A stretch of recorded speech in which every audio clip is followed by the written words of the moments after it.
To all the business owners and entrepreneurs, the crazy ones, the believers, the doers, the clever makers, the action takers, and everybody else in between, this podcast was designed for you.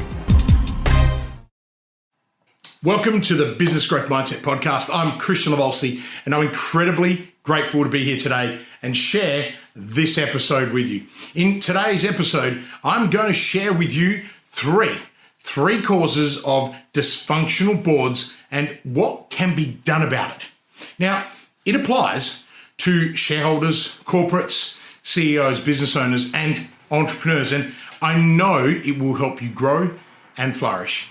This podcast explores how the demands of today are impacting boardroom culture through direct behaviours and group dynamics. Now, if you have a board or are looking to establish one, this is a great investment of your time.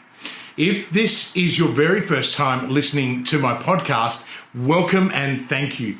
I'm so glad that you have decided to hang out with me today.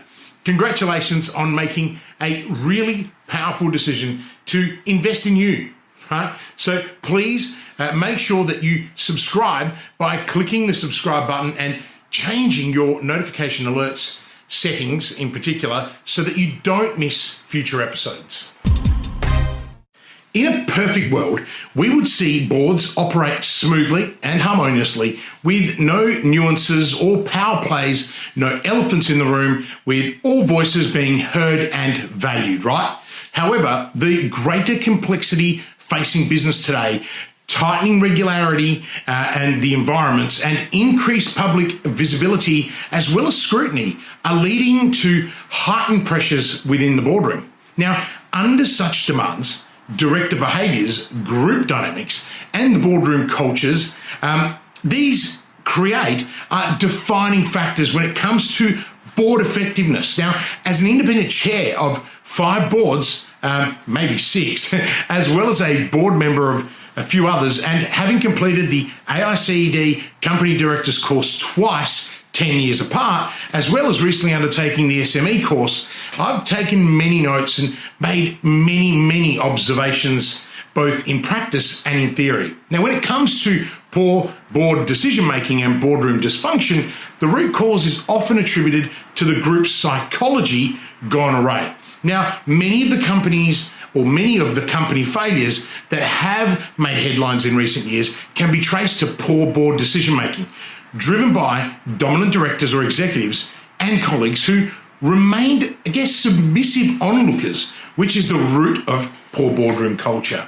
The findings of reviews and as well as the Royal Commissions is that the executive and the board can get trapped in a dysfunctional social dynamic.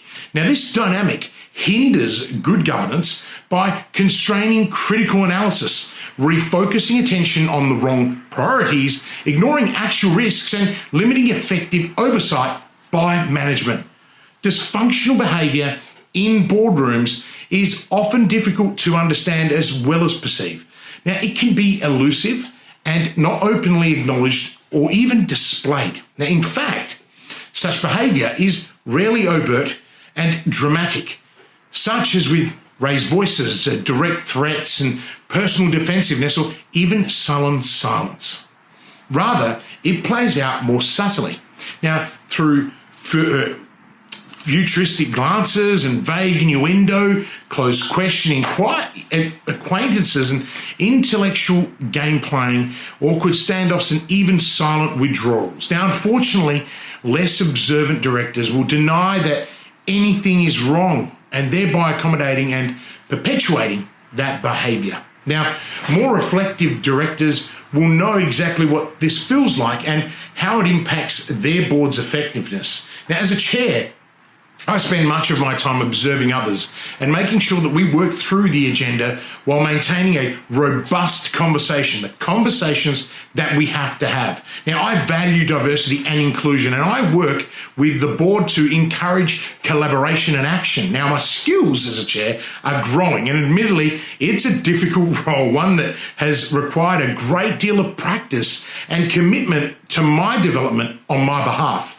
It differs greatly from the role of a board member.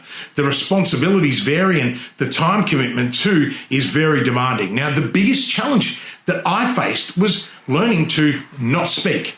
Well, at least not speak so much and rather observe. Now, this skill has served me well, and I'm grateful to my first appointments and those that supported me through that crucial transition. This leads me into the career path to directorship, and I know this is of interest to some of our listeners, so I will work through this now. Boards are typically full of capable, experienced, and also well-intentioned people. Now, prior to taking on any director roles, board members would usually have spent years working their way up the executive ranks to a C-suite role. Unfortunately, during those executive days, not all directors would have been prepared sufficiently for directorship. Now, they are absolutely different roles. Let me be very clear. And surprisingly, to directors themselves, they can lack the skills, behaviours, and expectations required of board members. Now, during their time as executives, they had positional authority over personnel. They had direct access to all key information, converted strategy decisions into concrete operational goals, pushed plans through to completion, and in general, competed hard to achieve that success. Now, however, the role of a company director is quite different. Quite different to that of an executive or even senior management team. In comparison to an executive, a director is an equal among board colleagues, has access to limited information about the business, must work collaboratively with its peers to make every decision and be held accountable for the results and impacts of the organisation, despite being removed from the operation of the business. Makes you wonder why people want to become professional directors. The nature of board roles and director behaviours are very different from those formed and used in the executive environment. Now, what many directors would call their talents as an executive, such as competitiveness, the drive to succeed, being charismatic, persuasive communicators, or a hard worker, may not show up so positively in the boardroom. How do I know this? I know it from my own experiences. Research shows that under pressure, the competitive-driven executive can become the boardroom bully. The persuasive, charismatic executive can become an overpowering director personality, right? The diligent executive becomes the indecisive director who gets mired in the detail. Now, furthermore, the boardroom can intensify these traits and behaviours, and it creates total dysfunction. Under pressure, a person's executive talents will often become their director derailers. Okay, people gravitate right to what they've always done in the past. Now, many successful executives and leaders' skills are incompatible with those required in the boardroom. And as a consequence, when directors over-rely on such traits and behaviours, it is not surprising that tension and derailment can creep into a boardroom. Now, on the other hand, successful business owners often grow into great directors because many of them have invested in great governance practices, being responsible for implementing and driving good leadership and establishing thriving cultures to succeed. Now, they too need to invest in their education if they want to pursue a career in professional directorships. Now, I encourage all my SME advisory clients to actively become members of the Australian Institute of Company Directors and start with the SME Directors course. This is a great introduction to governance, strategy, as well as finance. Now, check out their website for more information at aicd.com.au. The boardroom itself has changed in the past 18 months. Now, remote board meetings have increased due to COVID, and for me, it has been a challenge to see or sense my colleagues reserved to contribute, or my peers' controlling nature, or other forms of emotional tension experienced face-to-face interactions, but they are still operating behind the scenes. Now, in dysfunctional board meetings, the smooth politeness on the surface often opposes the turbulence that operates beneath. Now, generally, there are three causes of dysfunction driving ineffective board culture. Now, boardroom culture is the product of individual behaviours and beliefs that are repeatedly, collectively over time. Now, culture and group dynamics affect the way a board communicates, analyzes problems, and makes decisions. So the three common causes are bad behavior of individual directors. Number two is dysfunctional group dynamics. And third, you probably guessed it, ineffective board cultures. Now, once you're aware that any one or all of these dysfunctions are occurring, it's critical to address them immediately. So let's explore to address them individually right now. So let's look at bad behaviors of individual directors first. Now, what you're going to do is you're going to begin with the direct ways to address individual behaviors by creating the right behavioral tone. Now, clarifying expected social rules as well as surfacing inappropriate conduct. Now, for example, social rules like everyone has a turn to speak and listen before you respond will go a long way in promoting group effectiveness if they are reinforced. Now, remember, you have to reinforce them. When the standard strategies don't work, using skills associated with crucial conversations combined with positive peer pressure can be very powerful in curbing disruptive behavior. Now, the other issue, number two, dysfunctional group dynamics.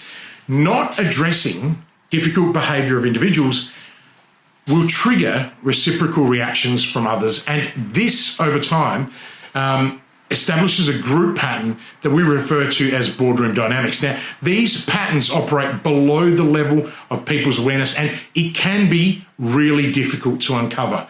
Now, recognizing them often involves seeking feedback from people outside the group. Now, in my case as a chair, I spend a great deal of time observing and speaking to each individual director on the board because I'm seeking feedback. Now, once recognized, addressing boardroom dynamics involves three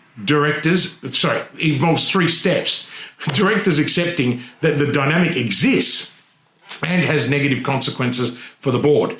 Individuals understanding how they contribute to or enable the dynamic, and commitment by the board as a whole to manage that pattern.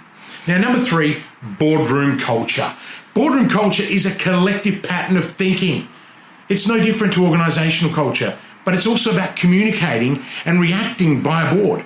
Board culture can be functional or dysfunctional, as is rarely visible to directors themselves. Now, many boards seek feedback as part of their regular board reviewing, examining the patterns in the meeting, behavior and communicating, and also decision-making and reflecting on how these impact on their culture as well as their performance. Now, keeping board culture healthy is the responsibility of each director, not just the chair. Now, while the chair is vitally important for board effectiveness, they're not alone, and this and too many directors think board culture is the sole responsibility of the chair. Every director needs to speak up and feel that the behavior of others in the boardroom is not contributing to a successful collective result. Every director has a responsibility to provide feedback on their colleagues' behavior, and every director should try to create a climate where constructive criticism is both safe and expected. Now, every director is responsible for the culture of the boards they sit on because regulators, shareholders, and the community will definitely hold them to account for it. Similarly, organizational culture is the responsibility of the collective. A board should help set the culture or the organizational culture along with the management team, but it's the entire organization from the bottom up that needs to live and breathe its culture in order to grow and flourish. So it is vitally important that everyone plays a role in the creation and formation of the organization's core. So here's my thing. Don't wait for others to take control and solve your problems. Why wait? Why not just decide to grow your business or career and live your best life? Raise your standards and step up. Today is your day. It's your life. It's your legacy. And you can refine your board right now. Maybe you don't have a board and this is your trigger to establish one. All you need to do is make a decision to act. Make a decision to develop a thriving team with the required skills and values to take your business, that's right, your business or your organization, to the next level. And here's the best part. You don't have to do this alone. So this is your time to decide. I have loved hanging out with you today and sharing the 3 causes of dysfunctional boards and what can actually be done about it. I hope, and I sincerely do, that you found the information engaging and you can use it to show up, stand up, raise your standards and step up. Join me and live your best life. For me, this is about being in peak state. And if you don't know how, connect with me on LinkedIn, where I share content almost every single day. Immerse yourself and raise your standards and step up and make your move right now. Don't wait. Follow and engage with me on social platforms and sign up to my new monthly insights. When you're ready, that's right, when you're ready to make a move and grow your business to the next level, set up a board, establish a growth strategy that serves you and raises your standards, go to the link in the show notes and book a call with one of my team. On this call, they will explore where you're at, where you want to go, and how we can do so together, helping you achieve your goals faster, better, and more fulfilling. If we're the right fit and our values align, they'll book a Zoom for you and I to hang out and take our discussion to the next level. If you loved today's episode, please take a minute to rate it and provide a review. This will help others to know that the content that I'm sharing is valued and valuable. Thank you, and until next time, live with purpose.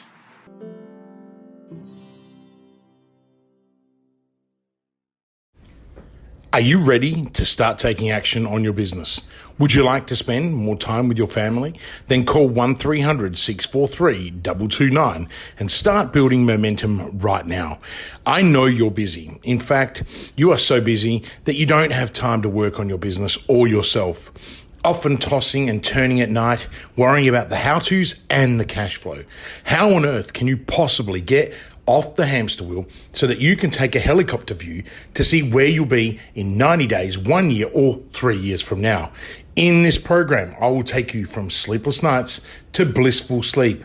You'll have more time with your family and you will have the clarity and direction so you can grow and flourish. Call 1300-643-229 now and start building momentum.